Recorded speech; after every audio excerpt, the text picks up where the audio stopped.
சார்பாக வந்து இங்க புகார் கொடுக்க வந்திருக்கோம். கடந்த ஒரு வருஷமாக எங்க கம்பெனி மேல வந்து தொடர்ந்து புகார்கள் கொடுத்துட்டு வர அடிப்படையில இங்க கோவை காவல்துறை வந்து சுமோட்டோவா இந்த கேஸை எடுத்து நடத்திட்டு இருக்காங்க. அது எந்த தவறும் நாங்க சொல்லல.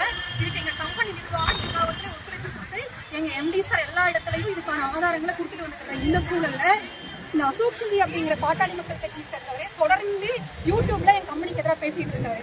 அவரை வந்து நாங்க தவறு சொல்லல. அவர் ஒரு மக்கள் சார்ந்த ஒரு கட்சியில் இருக்கிறாரு. இந்த விஷயத்த மக்கள் மத்தியில கொண்டு போயிட்டாரு. நாங்க தவறு சொல்லல. ஆனா அவர் வந்து ஏதோ காவல்துறையோட ஆள் மாதிரியும் இந்த நீதித்துறையில ஒருத்தராகவும் வந்து பேட்டி கொடுத்துட்டு இருக்காரு. இதுதான் நடக்கும், இதுதான் அடுத்து நடக்க போகுதுன்னு சொல்லிட்டு மக்களுடைய மனநிலையை கருத்தில் எடுத்துக்காம ஒவ்வொரு தடவையும் இந்த கம்பெனியை மூடிடுவாங்க, இனி உங்களுக்கு வருமானம் வராது, ஆல்ரெடி அதிகமா சேர்த்து வச்சுக்கிற வருமானம் யாராவது சம்பாதிச்சிங்களோ அவங்ககிட்ட இருந்து நாங்க பறிமுதல் பண்ண போறோம்னு சொல்லிட்டு இந்த கம்பெனி எம்டி மேல தொடர்ந்து அவதூறுகளை பரப்புறதுக்கலாம அவர் மேல வந்து தொடர்ந்து குற்றச்சாட்டு வைக்கிறாரு. இதுல வருமானம் சம்பாதிச்சுட்டு இருக்கிறவங்க மேலையும் குற்றச்சாட்டு வைக்கிறாரு. கம்பெனி மேல புகார் கொடுக்க சொல்லி மிரட்டுறாரு. இந்த மாதிரியான விஷயங்கள்ல அவர் மேல காவல்துறையோ அரசும் எந்த விதமான நடவடிக்கை எடுக்கிறதில்லை.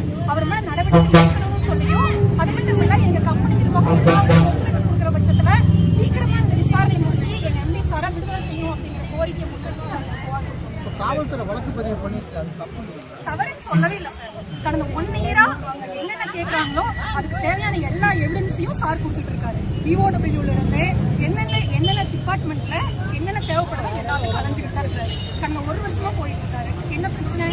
கோர்ட் அதாவது தவறு சொல்லியாச்சு, விசாரணை நடந்துகிட்டு இருக்குது, கொடுத்துட்டு இருக்காங்க. கோர்ட் முடிவு பண்ணட்டும், காவல்துறை முடிவு பண்ணட்டும். கோர்ட் வந்து இதெல்லாம் தவறு அப்படின்னு சொல்ற பட்சத்துல அந்த தவறை நாங்க ஏத்துக்கிட்டு அதுல மாற்றம் கொண்டு வரதுக்கு தயார்னு சொல்லி எங்க எம்பி பேட்டி கொடுத்துட்டு உள்ள போயிருக்காரு. அதுக்கு இடையில யூடியூப்ல போட்டோம், பேஸ்புக்ல போட்டு எதுக்கு அவதூறு செய்யணும்? இந்த அவதூறு செய்யறவர் மேல ஏன் நடவடிக்கை எடுக்கல? யார் அவர்? எது போலீஸ் ஆளா, இல்ல கவர்மெண்டோட பர்சனா, இல்ல நீதித்துறையோட பர்சனா? யார் அவர்? யார் பறிமுதல் செய்யறதுக்கு? அவர் யாருங்க? அவர் என்ன பொசிஷன்ல இருக்காரு? அததான் நாங்க கேக்குறோம் சார். அதாவது வந்து பிப்ரவரி மாசம் அமௌண்ட் மார்ச்ல வந்தது சார். மார்ச்ல இருந்து கேஒய்சி அப்டேட்டுக்காகவும் தேர்தல் விதிகளின் காரணமாக அது நிறுத்தி வைக்கப்பட்டுச்சு. கரெக்டா ஜூன் 4ஆம் தேதி இன்னைக்கு ரிசல்ட் வர இன்னைக்கு எங்க கேஸ் வந்து ஹைகோர்ட்ல பெட்டிஷன் ஆகுது. அப்ப எப்படி அமௌண்ட் தர முடியும்? அந்த பணம் கொடுக்கறவரு உள்ள இருக்காரு இல்லைங்களா? எப்படி பணம் தர முடியும்? விசாரணைக்கு எல்லா இடத்துலயும் கட்டுப்பட்டு நிக்கிறாரு. அப்ப அந்த விசாரணை உடனடியே முடிச்சு மக்களுக்கு தீர்வு சொல்றதுன்னு சொல்றோம்.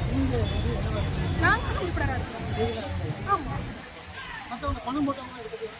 சார். இதுல பணமே போடல சார். நாங்க ஒரு பர்ச்சேஸ் பண்ணிருக்கிறோம். அந்த பர்ச்சேஸ் பண்ணனா எங்களுக்கு வந்து வருமானம் வரும்னு சொன்னாங்க சார். ஒரு ஃபுட் சப்ளிமெண்டரி சார். எப்படி சார் அப்ரூவல் எல்லாம் 3 வருஷமா எங்க சார் கவர்மெண்ட் போச்சு? கவர்மெண்ட் அப்ரூவலோட தானே பண்றோம். ஜிஎஸ்டி கட்டிருக்கிறோம். என்ன சார் வேணும்? அந்த ஜிஎஸ்டியோட எவிடன்ஸ் கொடுத்துருக்காங்க. அந்த ஃபுட்டு எங்க அந்த சப்ளிமெண்டரி எங்க தயாராகி வந்ததுங்கிறது எல்லாத்தையும் கொடுத்துருக்கோம். நாங்க கிட்டத்தட்ட 1050 ஸ்டோர் தமிழ்நாடு முழுக்க ஒர்க் ஆகிட்டு ரன் பண்ணிட்டு இருக்கோம். அந்த ஸ்டோர்ல என்னென்ன பொருள் இருக்குதுங்கிறத நாங்க விசிட்டிலா வச்சிருக்கோம்.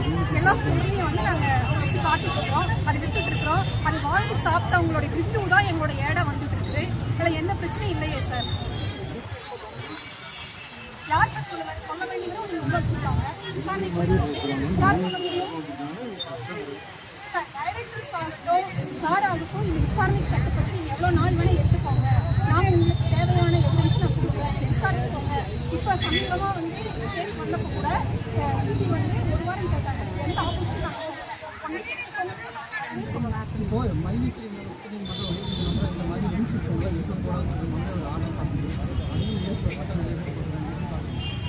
சார். அதாவது விவசாயத்திலிருந்து இன்னைக்கு வந்து எந்த தொழிலுமே வந்து மக்களுக்கான நிரந்தரமான ஒரு வருமானத்தை கொடுக்கல சார்.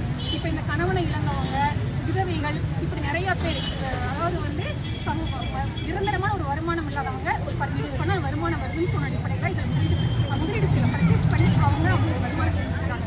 நீங்க 40 பாக்ஸ் கொடுத்தீங்க தின்னாலும் கட்டாயம் கிடையாது. உங்களுக்கு விருப்பப்பட்டா சாப்பிடு, இல்லையா வச்சுக்கோ, எனக்கு வருமானம் வருது, நான் வருமானம் சம்பாதிக்கிறேன்னு சொல்றாங்க. கரெக்டாக தான் ரன் ஆகிட்டு இருந்துச்சு, கரெக்டாக தான் அவர் கொடுத்துட்டு இருந்தாரு. அது மட்டும் இல்லை சார், இது வந்து MLM ஸ்கீம் சொல்றாங்க. கண்டிப்பாக இது MLM கிடையாது. இது ஒரு விளம்பரத்துறையும் வர்த்தகத்துறையும் இணைஞ்ச ஒரு ஸ்கீம்.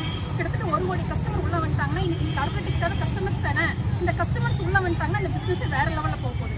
இன்னைக்கு முதலீடுகள் இருக்குன்னு சொல்லிட்டு வெளிநாட்டுக்கு போகுது அரசு. பட் இங்க தேசிய முதலாளியா அவர் நிக்கிறாரு. ஏன் கார்பரேட்டும் அரசாங்கம் இதுக்கு வந்து எதிராக நிக்கிறாங்கிறதா எங்களோட கேள்வி. உள்நாட்டு சந்தையில தேசிய முதலாளிகளை ஆதரிக்க வேண்டிய அரசு ஏன் சார் வெளியிலிருந்து ஏறிக்க மாட்டேன்? இவ்வளவு மக்கள் இருக்காங்க, 25 லட்சம் மக்கள் வந்து இருக்கிறாங்க. சீக்கிரமா விசாரணையை முடிச்சுட்டு நடக்குது இல்லைன்னா முடிச்சுன்னு சொல்லி கவர்மெண்ட் ஒரு ஆர்டர் போடலாமே. இன்னைக்கு சிஎம்முக்கும் சரி, யூஓடபிள்யூ